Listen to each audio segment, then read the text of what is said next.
Hey, it's Alex Radcliffe from BoardGameCo, and this is my 10K subscriber thank you, which is a bit overdue. In fact, we've already crossed 11,000 by now, which is something I hugely appreciate. I mean, I've talked about this before, I talk about this every time I do one of these videos, but I genuinely don't take it lightly. And before we go into the rest of the video, and this is not an important video. If you like being here for the conversation, then great, let's talk.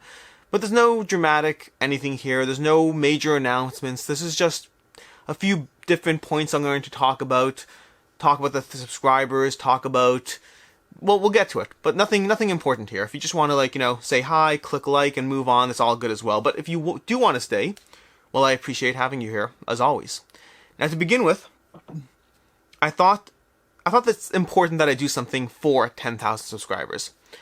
And given the way I talk pretty quickly at times, I thought that a suitable reaction, a suitable thing to do, would be to read 10,000 words on camera as fast as I possibly can. Just to go through it, just to speed through it. And so, timestamps down below if you want to skip, but 10,000 words.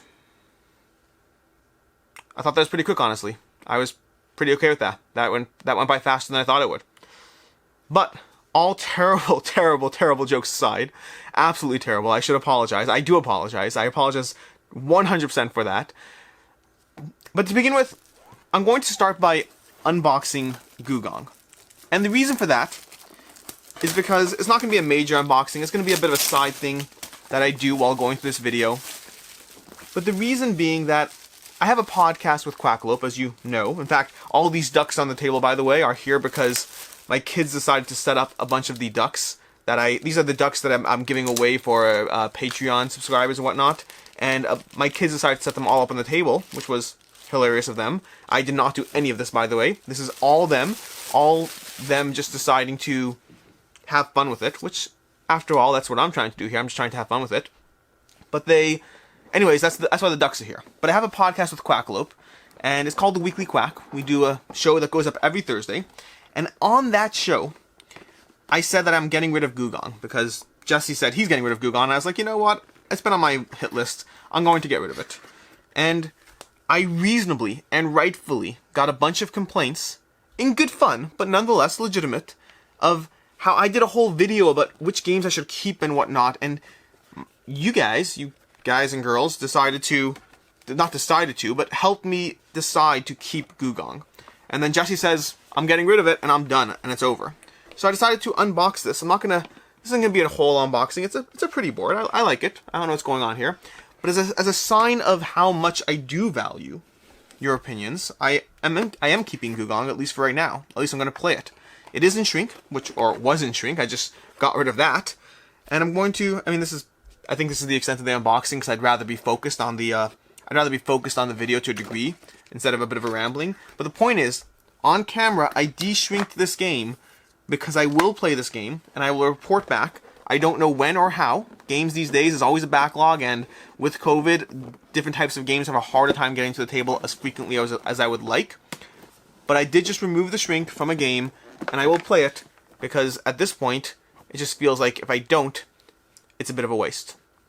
But going back to Patreon and whatnot, and this is something I don't do a lot, which is, I have talked about Patreon before, but I've never really said thank you to, at least not on camera, not in my main channel. I've never really said thank you to my patrons, because I do thank each one individually when they sign up. Every person who signs up gets a thank you from me, a written note covering, what I'm trying to do with the channel, where things are and whatnot. But right now, I just dropped, and I mentioned this in another video, but I dropped $3,300 to improve the equipment for this channel. And the reason for that is because I do a daily video, and it hurts me when that daily video isn't up to the quality it could be. Now, I'm not talking about editing. Editing is a whole nother ballpark that maybe I'll get into one day, maybe not, I don't really know. But if I can improve the content of this daily video, if I can improve the quality of the daily video without adding more work, then $3,300 is a lot of money, and it is a lot of money, but it's also worth it in the long run. A daily video every single day, if I can improve the audio, if I can improve the video, if I can make these easier to watch in some way, without adding to the actual workload that I'm doing, because I don't have as much time as I would like, then it's well worth it. And yes, make no mistake, $3,300 puts me well in the red on this channel. At this point, it's, you know, deeply in the red, but between ads and between Patreon, it certainly is something that over the next few months I can build back up to neutral and then start hopefully, you know, paying for time or whatnot. There's only so many different expenses I will have in terms of equipment. I mean, this was by far the biggest. I've paid for softwares before, I've paid for lighting and different things here and there, but this is by far the biggest single investment I've made. And in terms of the thank you part of things, I would never have made such an investment if I would never have made this kind of investment if not for the fact that by the time I get around to doing a video thanking you for 10,000 subscribers, we're already at 11. That's why I'm able to justify buying this equipment. Regardless of whether you're a Patreon or not, the fact that you're a subscriber, the fact that I can't even put out a video thanking you before we've already hit the next milestone is why I'm willing to invest in this channel. That kind of growth is something that I do not take lightly. That kind of growth is something that, I mean, frankly, the only person who's keeping up is Quackalope, and we have a race going on because of that. But although there are actually a few other channels. In fact, Before You Play, this is worth mentioning, Before You Play is another channel that is seeing huge levels of growth that you should also subscribe to. Because the fact that they're seeing that kind of growth, it means there's something there. They do a great job with their videos. It's a husband and wife team. I think it's husband and wife. It's definitely a couple of some sort, but I think it's husband and wife. And they do playthroughs, reviews. They do great content, honestly. It's worth watching. Very, very easy to watch, easy to absorb. It feels like you're a guest. It feels like you're there. It feels like you're just having fun with them. It doesn't feel like overly produced. It doesn't feel like a massive studio. It just feels like good content. And they're worth watching. I'll include a link to them down below. But they're also seeing huge levels of growth, which is nice. It's nice to know that even in, 2020, we're able to see new channels develop, that new channels grow, that it's not like a locked out space of, you know, the 4 or 5 big ones and that's it. And I'm incredibly grateful for that. And there's multiple aspects that tie into the financial aspects of this channel. The first, like I said, is I just spent a lot of money on equipment because I got a Lumix GH5S, I got the matching lens that goes with it, I got a Rode audio mic link set that is able to, I'm actually using a boom mic right now, but I got a boom mic, I got a Rode audio link so I can do different types of videos. I'm just trying to be able to make sure that when I do a video, there's less background noise, less fuzziness, less inconsistent lighting, less issues, and just that the picture is crisper and better and easier to watch. I mean, and Jesse got me this book about how to make great video that doesn't suck, or how to make video that doesn't suck. And it talks about how bad video, and again, we've seen this. I've had comments on my videos, and it hurts me as well. But when I put out a video with decent content and terrible lighting, I'm grateful no one's clicking away, or I'm grateful that some people aren't clicking away, because I guarantee you others are. When you put out video with issues, you're basically asking people to not be there. The book starts off with the opposite of good in video is off. Not bad, it's off, because if it's not good, people turn it off. So yeah, I mean, these investments I'm willing to make to try to improve that. So I got audio, I got video, I don't even know what else I got. I got SD cards, I got extra batteries, lens kits, all this stuff to make it all work. And going into that as well is, I also started turning down paid contracts. And now, not contracts, but paid contracts, meaning I've had a few companies reach out to me now that I basically said, hey, I'm happy to work with you, and they asked me what's my rate, and I'm like, no, I don't have a rate yet. And again, this touches upon things we've talked about before. I am totally fine with the concept that at some point I might take money from publishers, and I'll be transparent if or when I do, but I also want to push that off. I want to kick that bucket down the road. I want it to not happen today. And part of that is building the relationship with publishers to begin with. I think it's, if I'm going to do something down the road, I want to be as invested in that relationship, in that publisher community as much as possible. But another part of it is, I want to build up as much time and possible to earn your trust, to earn your belief that I will continuously be transparent. I will continuously do what I need to do to be honest about how I feel about things, regardless of whether there's money involved or not. And timing-wise, this stuff happens all the time. I mean, timing-wise, the last time I put out a video saying, hey, I'm willing to do paid contracts if or when it happens, I got a lot of flack, a lot of support, don't get me wrong, a ton of support, which I'm always grateful for, but I also got pushback of, well, you know, you're going to be in bed with the publishers and this and that.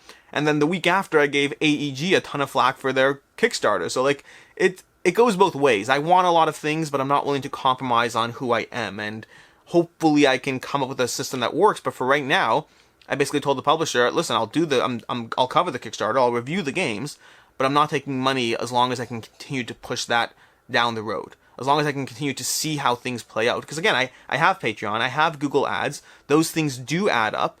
They don't quite justify the time investment yet, but if the channel continues to grow, maybe they will. Maybe I'll get to a point where I never have to take a publisher contract, and we'll see. Again, everything comes down to, I'm trying to be in this space, and there's a lot of balancing that goes with that. There's a lot of decisions that have to be made in terms of how to be a voice that matters, that has something worth listening to without just turning to someone else. But it's a constant balance, and I'll constantly have videos here and there talking about my own personal struggle with that balance, because that's ultimately what it is. It is my own personal struggle with that balance of trying to figure out different competing things in my life, and just, yeah, I mean, basically you guys just get to watch me wrestle with this stuff on camera, which maybe it's fun for you, I don't know. I'm just here for the relationship, for the conversation, for whatnot. And speaking of relationship or whatnot, I mean, I've talked about this in the past, but I've long since given up on the ability to respond to every single comment. I try. I spend a good hour plus a day, if not more, hopping onto YouTube and replying to comments. Like, just jump in 10-minute chunks throughout the day, reply to a bunch of comments, I try to keep it up as much as possible, but it's also hard. If I ever have a conversation if I ever don't reply to your comment, don't take it personally. There's not a single comment where the content of the comment stops me from replying. I engage with any comment there is, whether it's disagreement, agreement, support, or just people quacking away. I reply to anything I can. If I don't reply, it's nothing to do with the time. It's nothing to do with the aversion to the subject matter or aversion to what you said. It is purely and exclusively related to the fact that I just may not have seen it. I get to as many as I can. Some days I get completely cleared up. Some days I'm completely on top of every single comment. I get them all. Other days I get half of them, 2/3, a third. I don't really know. I get as many as I can, but if I ever miss a reply, it's not personal and it's not avoiding in the slightest. At the same time, what YouTube is worse at and what it's harder at is when I start replying, if you reply back, I may not see that. I have a harder time tracking those because those come flooding through my email. So I'll try to be on top of it, but it's never an avoidance thing. It's purely just my ability to actually just reply to the sheer volume of comments, which again, I'm grateful. The fact that I can't keep up is a good thing. The fact that I can't keep up, it's something that, I'm not happy that I can't keep up, but I'm happy that I can't keep up, if that makes sense. And again, speaking of relationships or whatnot, this Sunday, I'm going to do my first live event on camera. It's going to be an Ask Me Anything while I play Slay the Spire. Playing Slay the Spire is for two reasons, because A, it's an amazing game. If you haven't played Slay the Spire, it is one of the few video games I will recommend over board games. Meaning I'll say there's board games and Slay the Spire, and then if you want to play video games, there's other games. It falls into the board game category, it just happens to be a video game. It's on Steam, I highly recommend it. I will be playing it, again, one, because it's awesome, and two is because depending on how many people actually show up for the live event, the live AMA, it's an Ask Me Anything, depending on how many people show up, at least I have something to do in the background and talk about while, responding to comments. And I'll address questions will come first and foremost. It's just to give me something it's to give me a fallback. It's to give me something to fall back on in case it's not as active as I want. Because then we can just play the game. And for those of you who've played it, it's a fun game. It's a great game. You can tell me which equipment to choose or whatever, which cards to choose, which cards to purge. It's basically a deck builder. It's a great deck builder. It really is a good game. So yeah, Sunday will be our first AMA, first live event, and Ask Me Anything on the channel. It'll be at 10 a.m. Eastern Standard Time, Sunday. I think it'll be, by the way. There's a small chance it won't, but it'll probably be. And I hope to see you there. I hope you're there. No question is off topic. Anything you ask, I will address, I will answer. I guess technically, I'm sure there are things that are off topic, but we'll figure it out. I won't ignore anything. I'll either answer or tell you why I'm not answering, if that makes sense, if that helps. But anything's fair game. It's all good. I'm here for this. I like having hard conversations, and if hard conversations sometimes come from you asking questions I'm not ready for, I'm totally fine with that. Expect technical difficulties. Expect some form of technical difficulties, because this will be my first time doing a live event, and about 71 of you noticed that I tried one today, in fact. Today being Sunday already, so a week before. But about 71 of you noticed that I started a 26-second live event because I didn't realize it was starting. I thought I was still testing and playing around, and I accidentally hit start on it. So yeah, again, expect technical difficulties. I'll be figuring it out as I go. But the first 5-10 minutes, I guess show up at 10:05, or maybe I'll call for 10 and start at 9. I don't know. We'll figure it out together. But there will be an AMA on Sunday. Past that, I think the only thing left to cover in terms of what I wanted to talk about today. Like I said, I usually walk into any of these. Here, let me show you. This is my little cheat sheet of notes that I have strapped to the camera. I always have one of these somewhere. It's just a guidance. It's usually just a few bullet points that I plan on covering, and sometimes I cover them all, sometimes I don't. But the last bullet point I had is, I still feel like it's been 8 months now, and I feel like I need a sign-off. I feel like I need something that's right now I just end with, and it's Alex Ratcliffe, and have a good one. And I feel like I need something better, but I also don't want to be cheesy.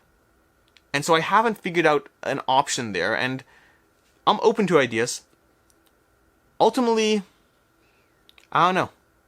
Maybe something like, it's all about the conversation. I don't know. I feel like anything too set is a little cheesy. But I also like the idea of having a typical sign-off. So maybe I should just embrace the cheesiness.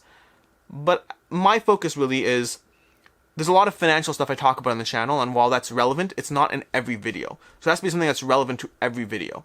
And from that stance, I think the thing I care most about is the concept of have a good one.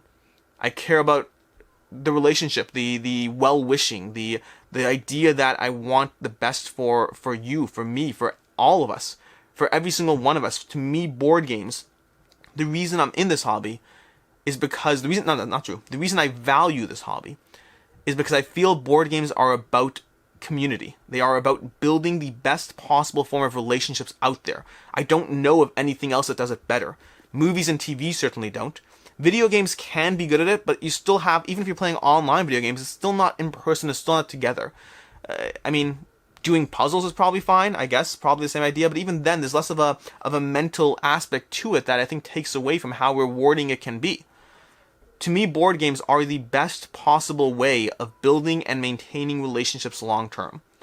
I have made friends through board games. I have never lost friends through board games. I have maintained relationships over long distances specifically because of board games. It's much easier to sit there and maintain that relationship when you're like, you know what, once a month we'll hop online and play a board game together. As opposed to talking on the phone can be done, of course, but practically speaking, it isn't. I find board games are an amazing addition to all of our lives, or at least my life and probably yours if you're watching this video. And I have in my lineup a few more videos coming up of things like of how to build a gaming group, how to get your spouse into gaming, and no, the answer is not how to get your spouse into gaming. It's not about forcing your spouse to play games. In fact, the very first premise of the video is don't do things together that you don't both like. But again, it's a delicate balance. It's all a delicate balance. Everything is a delicate. In fact, you know, fun fact, my mother wrote a book called It's a Delicate Balance. My mother's actually a famous author, by the way. Fun fact. Just in case you want to, she's on Instagram.